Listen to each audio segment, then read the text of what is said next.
And as a result, I did every single one of those to excess. Consequently, that's sometimes made me quite anxious about money. And I think, oh my God, these are young people. They're not my friend, I'm their parent, And I went, So what's that doing for your anxiety? What's that doing for your mental health? When I was quite young, I had a knife pulled on me. No! Shut up! Hello and welcome to the show. And today we have a very special show because Ali is actually tied up. And so we have our very first guest, Andy Paterson-Jones, who is a very good chum of mine. I've known him for over 20 years.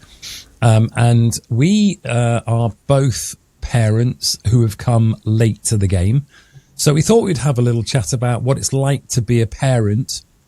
I've actually got two girls and Andy has a boy. And we both had our children quite late in life. So we thought what would be quite handy would be to have a conversation about parenting from the male perspective, from the father's perspective, in the modern world. So Andy, by way of an introduction for those people who are watching, or one of them, would you like to tell them what your background is and what your story is?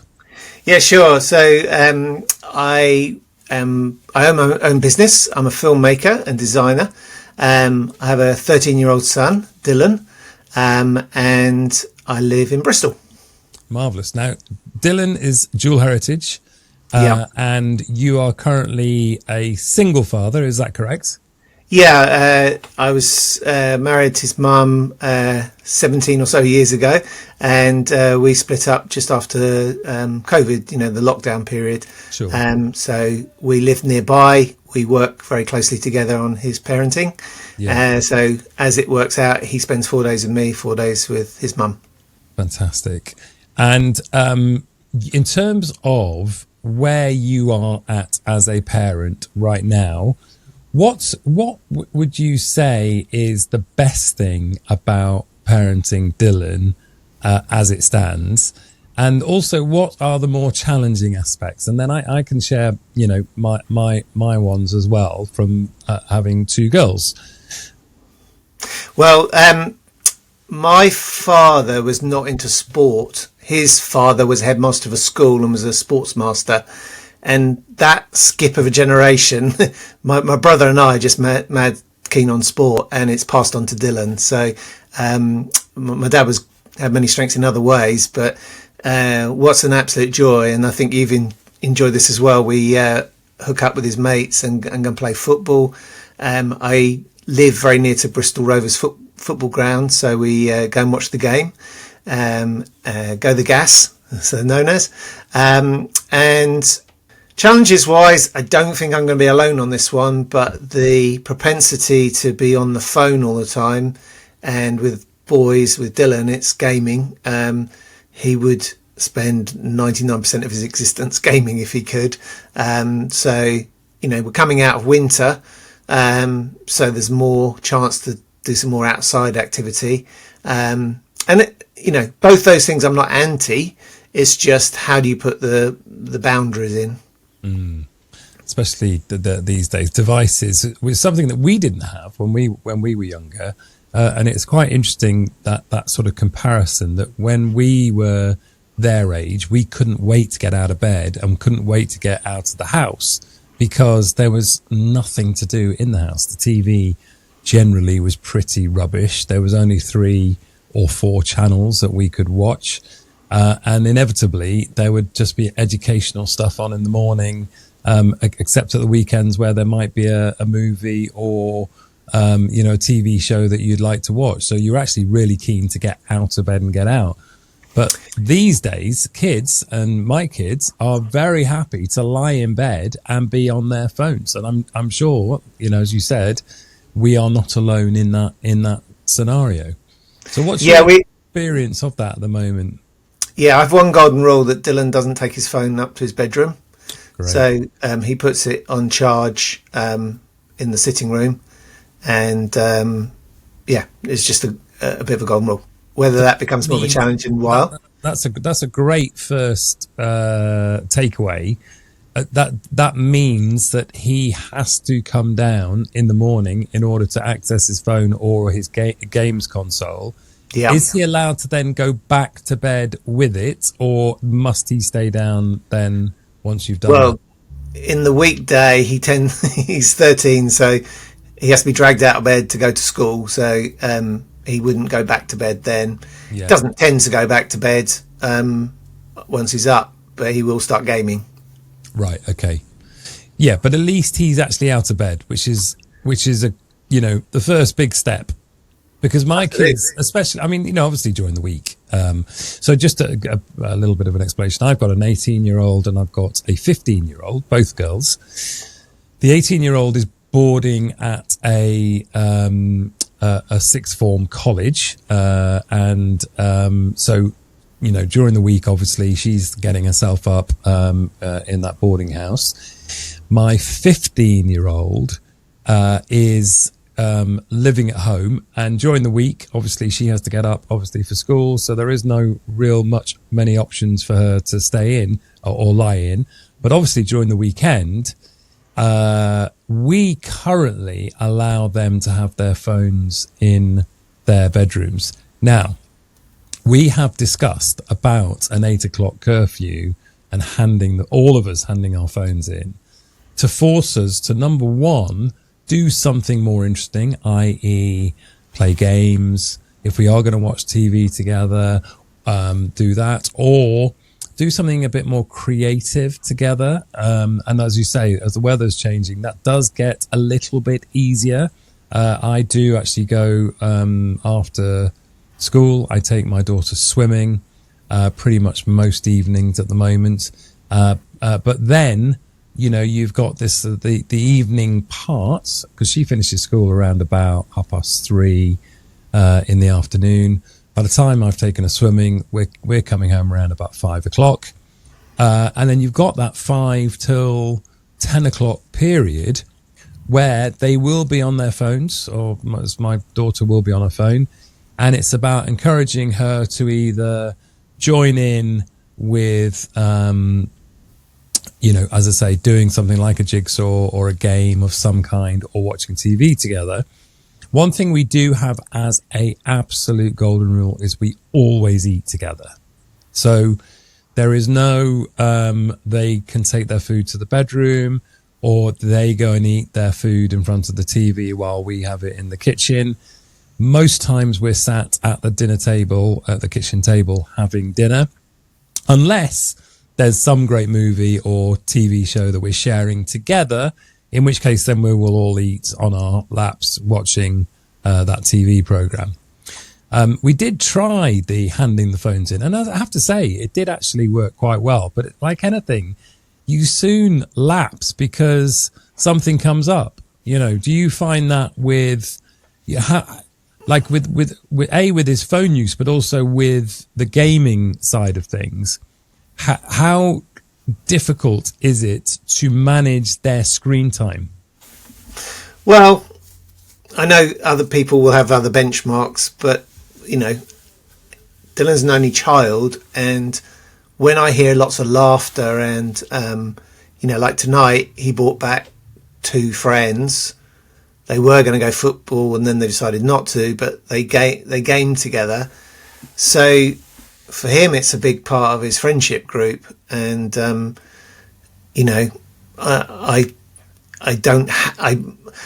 weighing up the boundaries. What I've decided in the last couple of days, and I haven't talked it through with him yet, is out the 4 days he's with me. So if they're all weekdays, we're going to have a project day. So at the moment, I'm reading a book about what happened at Chartwell, Churchill's home in the 1930s.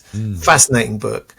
Now that's a great place to take someone like a 13-year-old. He's been to the Imperial War Museum. He's watched Dunkirk as part of his school projects, but he hasn't watched Darkest Hour. So I'm thinking we could watch Darkest Hour. We could plan going to Chartwell, and we could talk about Churchill, good and bad, because he wasn't the perfect man, but he was a fantastic leader when he was needed. And and then I can share some of what I'm learning, because I'm into history, and you're always finding out what your child's passions are. So if he glazes over as I start talking about that, I'll move on to something else. But he's got great memory certainly for place names, capitals. He's encyclopedic about football players all around Europe, and so that's something I'm exploring, is a project day that just changes the routine. I think it's hard to get them into something. Like, for example, when I originally was taking her, swimming, and originally taking her to tennis and stuff, there was a period of not resistance, but not like being as enthusiastic as they could do. But once they then get into it, it's a bit like getting into the jigsaw or a game or something that you do together, that suddenly then makes them really, really enjoy it, and really enjoy the parenting time. Especially, Lucy is into horse riding, so she has that with her mum. I do occasional horse riding, but not very often. I would like to do a little bit more, but that really is the mummy and daughter thing. My stuff with my daughter is either doing the swimming, doing the tennis, or occasionally playing golf, and then doing something creatively in the sort of film video space. So we will occasionally have some fun doing a particular project like that. And so those are sort of my times with Lucy.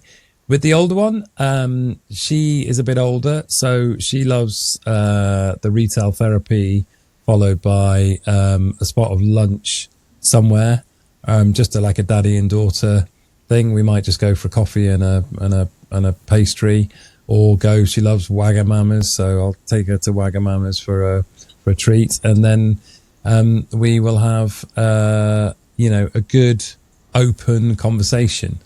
So, talking about open conversations, how open are you with Dylan? Do you measure what you say? Are you somebody that's quite open? What's your way of handling communication? So if I have a bit of a philosophy, I try with children to talk on their level. A simple tip: I'm 6'2", so when a child's a tot, always trying to get down to their level, even if it means sitting on the floor, and talk to them on their level rather than booming above them. And so that's, I watched something. What did I watch? A film yesterday or something where, people slapping each other. It was a Guy Ritchie film. So, and I just thought, there's never been a moment where I've even considered striking Dylan, and, my parents were the same, but a lot aren't. And I get, you can't judge, but when you see a child in a supermarket very distressed and parents storming ahead to get the groceries and all the rest of it, so often it's just they want to be, if they're very young, picked up. It's quite a scary place, isn't it? A big supermarket. Reassured. They might be tired, put in their buggy. Just take that time to tune into them, because it all pays dividends when their temperament, when they're older, you're teaching them. There's a thing going around at the moment. So in Bristol, there's a lot of concern about knife crime, and teachers are talking about it and sending out information. And obviously that's, horrible thing to have to confront, to talk to your kids about that. But I haven't had the conversation yet, but if I were to talk to Dylan about it, I'd talk about de-escalating conflict. When I was quite young, I had a knife pulled on me.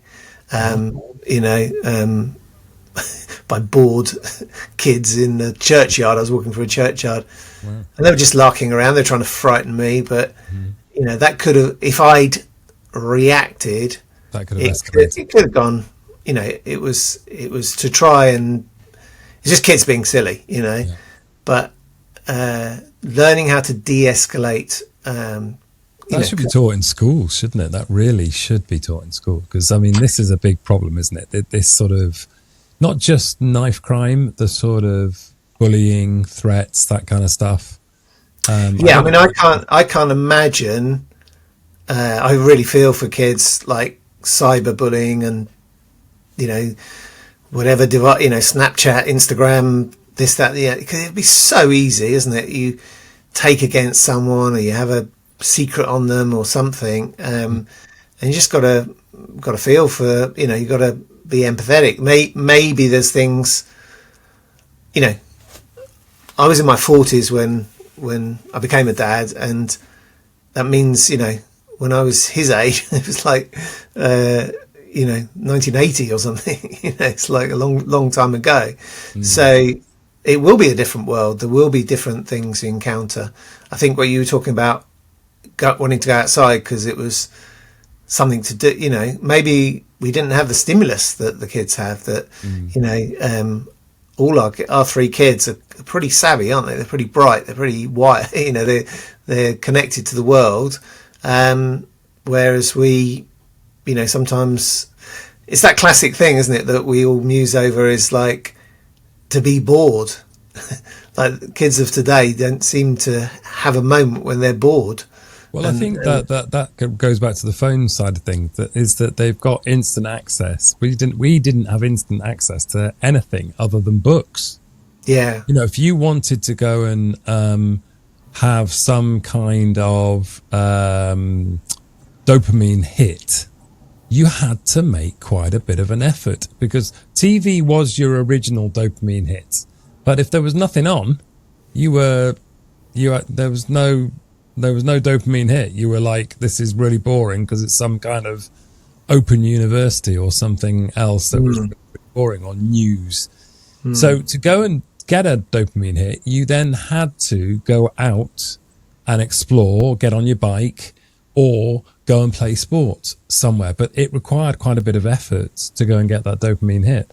These days, it's a flick a switch and, press a button and you are there. Instant dopamine hit, which I think is... but you relate it to food, for example. If you're hungry and you grab a McDonald's, it is food.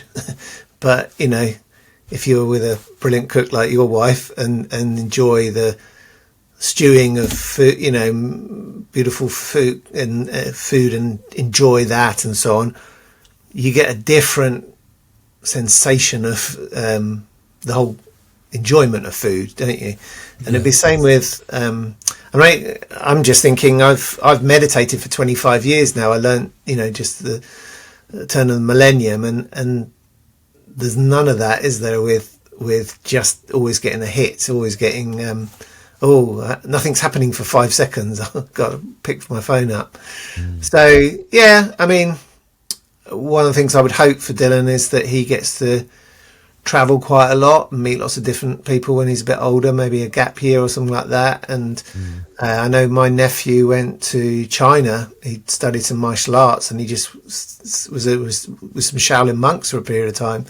Now he's a great guy. He's very balanced, and I'm sure experiences like that really helped him. One thing I will acknowledge you for, Steve, because you talk about quality time together, is you really helped Dylan with his getting to grips with golf, and you've played a bit of golf with him, and he's got a lovely natural swing. Well, in the last year or two, he's shot up in height and he's stronger. So watch out next time you play him, because he'll give you a good run for your money, which is a lovely thing to have got to grips with at 13. Because really, for a guy, that's quite a good social skill, isn't it, to be good at golf? Definitely, especially going into the adult stage, because that is something that still is a part of the business way of doing things, is that just being able to say, oh, do you fancy to somebody, do you fancy a game of golf, is actually a good way of breaking the ice. And so if you are quite good at it, it does open doors. It really does. Yeah.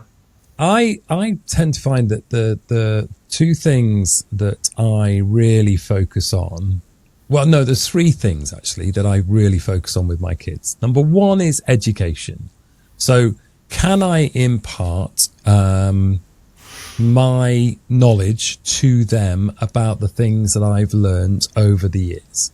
And can I impart it in a way for them to find it digestible and easy to understand?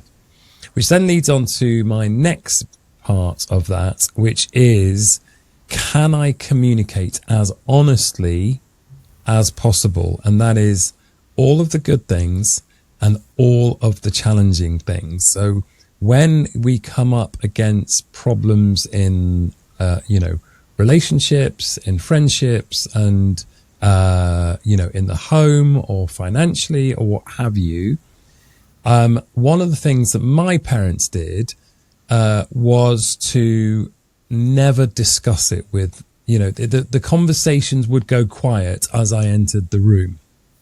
And the problem with that was, with me growing up, was I then assumed the worst in everything that was said.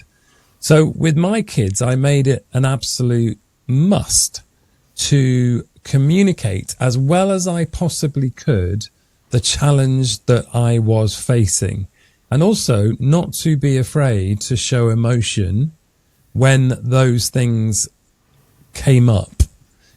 Because I really wanted, and I am very blessed that my kids are as a result, because kids they do everything by osmosis. If you shout at a kid when they are very, very young, don't do that. That you're being well-meaning, that some stage, by osmosis, they are going to reply to you one day, no, I'm not doing that, because they've learned that style of communication. So I have worked very, very hard about trying to explain things in a way that is not biased.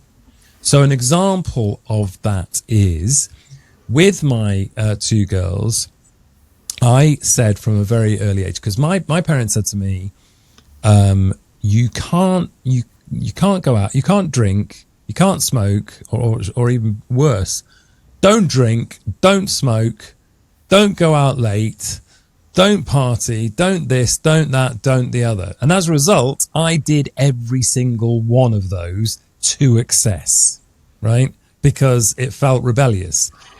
With my kids, I sat them down at quite a young age and said, when I say young age, in that sort of early teens, and I said, look, at some stage in your life, you are going to be introduced to cigarettes, alcohol, sex, what have you. And you can do any of those if you choose to do. I'm not saying that you can't. There are upsides and downsides to every single thing. However, what we must do before any of those things happen is we must have a conversation about what the consequences of your actions are going to be. And if you choose to do it in the early stages, that you do it under my roof. And then that allows me to make sure, number one, that you're safe, you're secure, you can talk to me about it. I'm not going to tell you off. I'm going to be there to guide you through it, and make sure that you are all okay. Now, it was a bit of, and I do tell this to my girls now, it was a bit of reverse psychology. And there was a bit of a risk that they could have gone. And in fact, actually, with regards to smoking, my eldest one did exactly that. She did say, I'd like to try a cigarette. So we went through the consequences. I actually got her quite a strong, disgusting cigarette to try for the first time. And I said, the deal is that you smoke it right from start to finish. And if you do that, we're all good. But you do it in my house, and we do it, and then what have you. And she did do it. And she smoked it from start to finish. And I saw her go greener, greener, greener, greener. And she was unwell for a couple of days, having smoked that one cigarette. And as a result, she's never smoked and never vaped since then, because it was such a horrible experience. But also, and we're very open about talking about, relationships. We're very open about talking about drugs and alcohol and what have you. And they do have a little bit of alcohol from time to time. But because they can do it, because I am not saying, no, you can't, there is little need for them to feel like they need to do it as an act of rebellion, because it's not rebellion. Because I'm saying, go ahead, do it, but just do it under my house, under my roof, and we can do it where we can talk about it and talk through the consequences. And now, interestingly enough, I've seen other children of parents who have adopted the kind of strategy that my parents adopted, which was the don't do this, don't do that, don't do the other, who not only drink, but they smoke and vape. And I think, oh my God, these are young people, young girls that are drinking, smoking and vaping because they think it's cool. And I think, oh my God, what is that doing to your lungs? And also, what's that doing for your anxiety? What's that doing for your mental health? And so on and so forth. And, as I say, that then, leads on. So it's number one, is the, what did I say it was? What did education? I say? Yes. The first one is education. The second one is open communication. And the third one is resilience. So resilience, I always say to my girls, I don't care what happens. I really don't care if something really bad happens. Okay. Not that I don't care, but I'm not going to tell you off for anything bad that happens. Because what's most important is not what happens, but how you respond, how you deal with it. Okay. And if you are able to communicate that with me as quickly as possible, I can then help you to respond in the right way. Now, one of my kids then said to me, well, what if I murder somebody? And I went, do you know what? That's a really good question, because if you do murder somebody, the chances are that will be in self-defense, because I cannot imagine somebody as nice as you and somebody as loving and gorgeous and great energy and all that kind of stuff doing something because it's nasty. It would be an act of self-defense, in which case, absolutely, I will be there for you and I will love you no matter what. But the key is when something happens, come and talk to me. Is there a question in here? There is a question. And that is, do you have a set of, like a list of things that you want to impart to Dylan? Well, I recognise sometimes we're in reaction to how we were brought up. So I think money was always something dealt with, not workshopped in front of us. So what I've decided to do with Dylan, because I think consequently that's sometimes made me quite anxious about money and handling money, and it doesn't magically look after itself, does it? So I've, on my Starling bank account, I've taken out a space for Dylan, and I give him pocket money and he has it on his phone. So I can actually monitor his expenditure, but I'm trying to always give him confidence about he's got enough money, and he's, so that's a little bit of a reaction. But at the same time, I like a lot of what my parents did, as talk about eating together and sort of enjoying each other's company. I think in terms of education, I see it as there's the syllabus, the exams, the hoops we all need to jump through in education. But as you know, there's emotional intelligence to learn. There's in our world, entrepreneurial skills to learn. I'm quite confident Dylan's going to be pretty good in business because he loves money. He loves, deals. And so, sometimes I'll share stuff from a work world as part of education, probably more so than how he's doing in biology or that type of thing. And how does he respond to that way of dealing with him? Well, you know him pretty well. You've met him. Well, you just know him. He's a pretty balanced guy. You know, he's you know, when you've got slightly older parents and you haven't got siblings, you grow up probably around adults more than some kids grow up. You know, just playing all the time with the kids. So, yeah, you know. Right now, I wouldn't say we have a lot of conflict. We have boundaries we have to establish and test and all that sort of stuff. But he's a pretty great guy. He is a great guy. He is, and he's growing up into a very fine young man. Which, you know, I always say, look at the child, look at the parent, or look at the parent, look at the child. You know, so. What is, if somebody's watching this at home now and you go, right, I've got a child of mixed heritage, dual heritage, and I am, you know, say having some challenges with parenting, what would be your top 1 or 2 tips for that parent? I should point out, doing this podcast from his bedroom. It's his Batman poster in the background. You kicked him out. You slapped him and said, "Get out! I'm going to." No, he's gaming. Yeah. So, well, as it pertains to dual heritage, it's imperative that you respect each other's culture. So Dylan has decided to grow his hair reasonably long, and then his mum will plait it and stuff. So he looks very cool. He looks really good, but that's quite a cultural experience together. They'll go to a barber. She will plait it and take pride in his hair. It's very important for her. You know, it's just, you know, it's a cultural thing. He has a much bigger family on my side. So we have, post lockdown, we had a celebration for my uncle who was 90, and there was 30 of us took over a hotel. So it was, he's got a lovely extended family. My uncle was in the RAF, so he's taken him around his study, which is full of all memorabilia and stuff. So he you know, I think it's just about respecting both cultures as much as possible.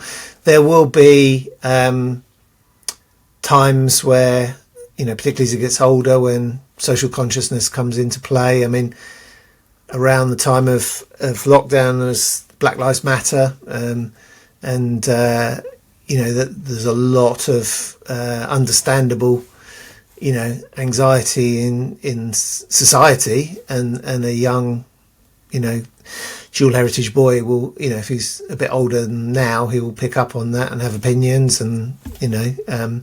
But like you said, you know, if you can talk it through, if you know, you don't even always have to agree exactly on the same day. You can take time to reach a consensus. But yeah, respect is the word I'll probably emphasise. Yeah, and actually realising that they can handle a lot more than you think they can. Sometimes interestingly enough, I actually did test the don't tell her with my youngest one. Recently. I just thought she overheard a conversation that both myself and my wife were like, oh, we're not sure, that that's probably a bit too adult for her. And I thought, oh, this is a good test actually, because she wanted to know what the conversation was about. So she kept saying, what's it about? And I thought, well, I'm just going to actually answer with the phrase that my parents would have said, which is, it's not for small ears. It's not for young people. It's not for, you know, it's not for you, you know, for you to, it's, you know, not for your consumption or something along those lines. And what I witnessed then was her asking again and again and again over the course of about 3 or 4 days. And I could see genuine concern in her face because she did what I did, which is go to the possible worst case denominator. So eventually I did sit her down and had the conversation with her to say, let me tell you what that conversation was about in the best way I possibly can. So I didn't share the whole details of what that involved, but I gave the roundabout, overview of that particular issue. And I could see the relief on her face that it wasn't something that she had potentially built up in her mind. And suddenly it was like, oh, is that what it's all about? Oh, okay. Well, that's no big deal. Whatevs. Yeah. Whatevs. Yeah. And yeah, I have to say that, and it's very interesting as well when you do get your children feeding lines back to you that you gave to them. So the big one I always say is, it's not what happens, it's how you respond.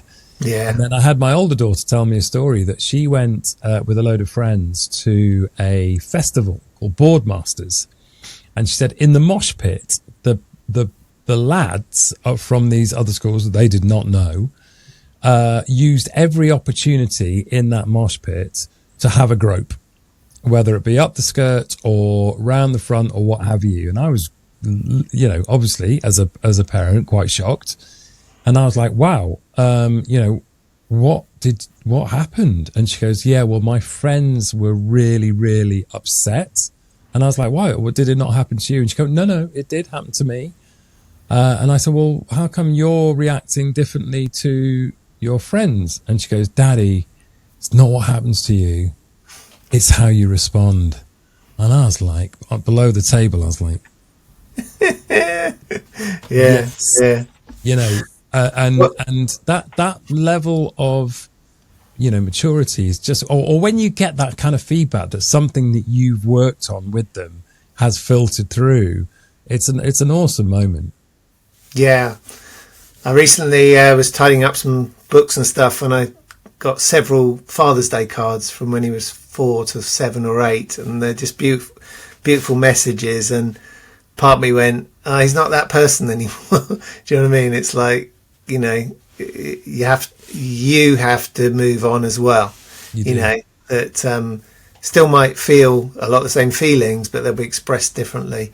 And I think as well that actually that makes, certainly in my experience, because my kids are a bit older than yours, that you're coming into a very special time, believe it or not, if you maintain that really good level of open communication with your child. Because what I've noticed is that my kids want, interestingly enough, because you'd think that they'd want to be out, partying or get out as much as they possibly can. And they do have and they do that. But more often than not, they're coming home. And I say to them, why aren't you out with your mates? She goes, oh, because we just love it here.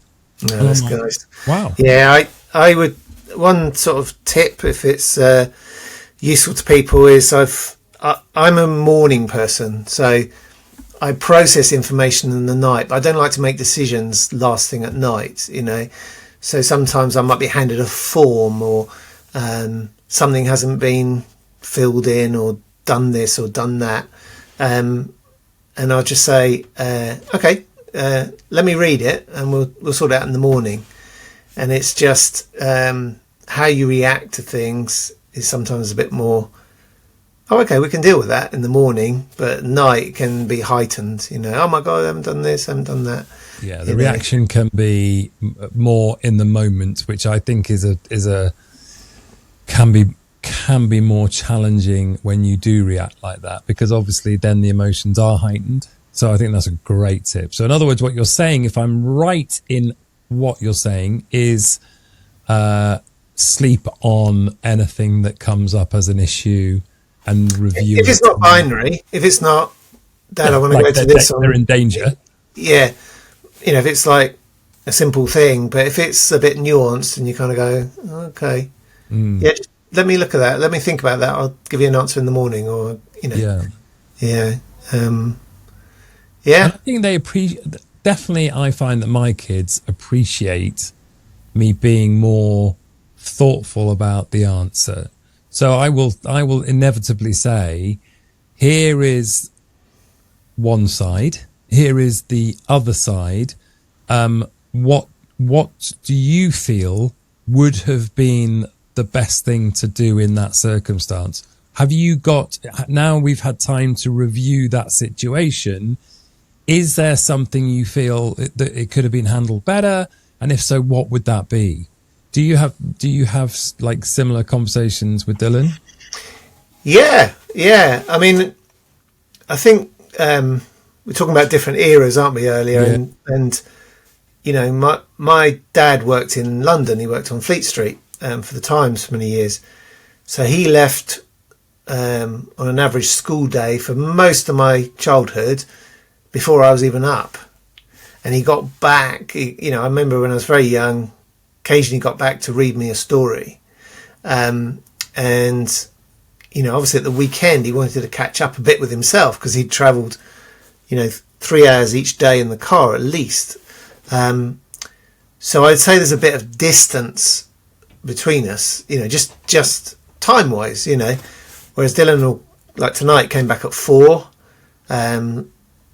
He'll be, you know, he's a bit of a night owl, so he'll be going to bed around 10:30, and we have that time together, you know, and it's not all spent together, but we have time to just communicate and be and explore things together, you know, and make plans and just to know each other a lot better than, you know, I don't think I'm alone in that type of relationship, that there's an element of distance that with your parent of the 70s. Yeah. And I see the other thing I love about my relationship with the girls now is that because they are their own person and their own personalities, they're just fascinating to be around. They're fascinating to get their opinion on something or to get their input on something. So I will, you know, I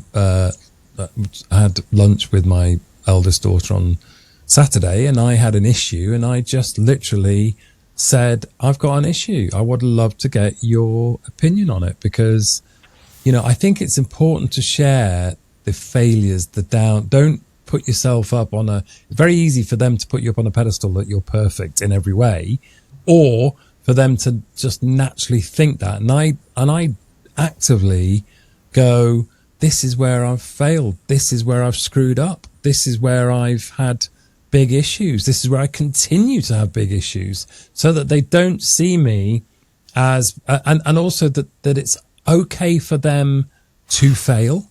And it's okay. You know, I always keep saying that like when they go, oh, I'm no good at that. And I go, well, the only way to get good at something is to be bad at it.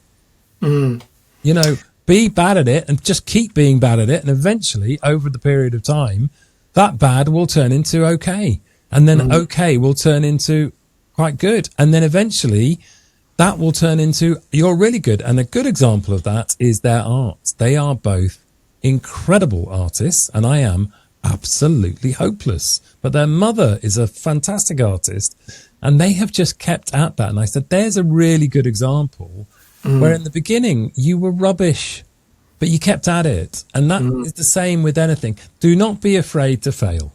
Do not be afraid to fail, because I remember watching a TV show once, and I think the guy was a football coach or something, and he was talking about his children. He goes, they're not my friend, I'm their parent, you know. And I went, you know, what construct is that? Because if you treat them as you would treat a friend, you know, there's many roles you have to play in being a parent. But if you bring to your engagement, you know, it's the type, your son or daughter is the type of person I'd like to have a coffee with. I'd like to go and chat, you know. You know, it's nuance, isn't it? That is a classic nuance situation. It's not black and white. It's not I'm a parent, they should do exactly as they're told, and they should be seen and not heard, and they, you know, et cetera, that sort of very Victorian style, you know, parenting, which is what I came from, and hated, you know, really did not enjoy my upbringing, with my mum and dad. My dad was an alcoholic. My mum had so much anxiety issues going on. I was the youngest of seven. I was the youngest of six kids. And, you know, by the time they had me, which I was probably, if I'm going to be, you know, real about it, I was probably a mistake, because I can't imagine they were like, yay, we've had 5, let's have another. You know, being Catholics, I would think that, you know, it was one of those things where it was, you know, probably unexpected. And then when I did come along, they were probably like, fucking hell, we're skint. We've been through this 5 times. This is like a lot of ball ache. Not sure I want to do this again. So I did have to fend for myself a lot as a kid. And so I used to hold a lot of anger about my parents. But what I have done is I've used that anger and that experience to hopefully be a really good parent to my kids, because I've learned what not to do. And that is what I use as one of many examples, is the way, you know, you learn to do something is by learning how not to do it in the first place. Yeah. I mean, I've got no idea the perspectives that you're talking about, but, you know, we all know from bringing up children, you would have been nursed a lot, you would have been dressed and fed and stuff, and who knows, you know, how much care was there. Is just how it came over. I've recently lost my mum 2 years ago, but I'm so blessed that, you know, she made it to 83 and you know, so I was in my 50s when I lost her, and it's, you know, devastating loss, but got to know her through so many seasons of her life and my life, which was, you know, if we're talking about parenting, it's also, it works the other way. You know, cherish your elders as much as you can, and the relationship between grandchildren and their grandparents or just elders, you know, is amazing. My uncle's now 93. Wow. And he gets on well with Dylan. They get on well. So yeah, he's got some stories to tell. Now we're coming to the end of the podcast. Is there any things that you think that you would like to mention in terms of your experience as a father that you think would help other people, or just any kind of things that you have become aware of or noticed or experienced that, again, could be useful for anybody watching? I'd say as a key theme is tune in. You know, you might not understand gaming or phones or whatever, you know, certain programs, trends, this and the other, but just try and understand it.